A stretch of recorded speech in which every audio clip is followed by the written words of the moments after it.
नमस्ते दोस्तों, आप सभी का स्वागत है golden moral stories bye Hina में। पिछले एपिसोड में आपने देखा कि देवव्रत ने अपने पिता महाराज शांतनु के सुख के लिए आजीवन ब्रह्मचार्य और सिंहासन त्याग की भयंकर प्रतिज्ञा ली। उसी प्रतिज्ञा के कारण वे संसार में भीष्म के नाम से प्रसिद्ध हुए। भीष्म की प्रतिज्ञा के बाद महाराजा शांतनु और सत्यवती का विवाह पूरे वैदिक और रीति रिवाज के साथ संपन्न हुआ। पूरा हस्तिनापुर उत्सव में डूब गया।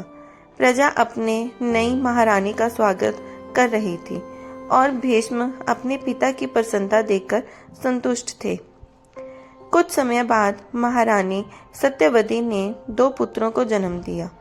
बड़े पुत्र का नाम चित्रांगन और छोटे पुत्र का नाम विचित्रवीर्य रखा गया।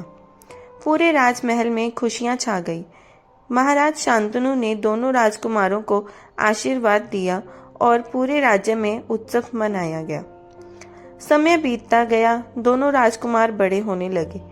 भीष्म पितामह ने स्वयं उन्हें धनुर्विद्या, तलवारबाजी, युद्ध नीति और राजधर्म की शिक्षा दी।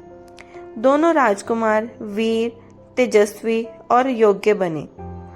लेकिन समय हमेशा एक जैसा नहीं रहता। कुछ वर्षों के बाद महाराज शांतनु का देहांत हो गया। पूरे हस्तिनापुर में शोक की लहर दौड़ गई। सत्यवती, भीष्म और समस्त प्रजा अपने प्रिय राजा को खोकर अत्यंत दुखी थी। राज्य की परंपरा के अनुसार बड़े पुत्र चित्रांगन का राज तिलक किया गया। वे हस्तिनापुर के नए राजा बने। भीष्म पितामह उनके साथ एक संरक्षक की तरह खड़े रहे और उन्हें न्यायपूर्वक राज्य चलाने का मार्ग दिखाते रहे। राजा चित्रांगन अत्यंत पराक्रमी थे।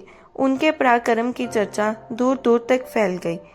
लेकिन एक दिन उनका सामना एक शक्तिशाली गंधर्व से हुआ जिसका नाम भी चित्रांगन था।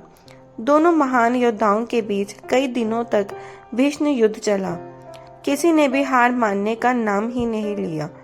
अतः उस भीषण युद्ध में राजा चित्रांगन वीरगति को प्राप्त हुए। उनके निधन से पूरा हस्तिनापुर शोक में डूब गया। भीष्म पितामह के लिए यह एक और गहरा आघात था, लेकिन उन्होंने अपने कर्तव्य से कभी मुंह नहीं मोड़ा। इसके बाद छोटे भाई विचित्रवीर्य का राज तिलक किया गया और उन्हें हस्तिनापुर का नया राजा बनाया गया। चूंकि विचित्रवीर्य अभी युवा थे, इसीलिए राज्य की सुरक्षा और शासन की जिम्मेदारी भीष्म पितामह ने अपने मार्गदर्शन में संभाली। हस्तिनापुर एक बार फिर सुरक्षित हाथों में था। लेकिन कहानी यहीं समाप्त नहीं होती।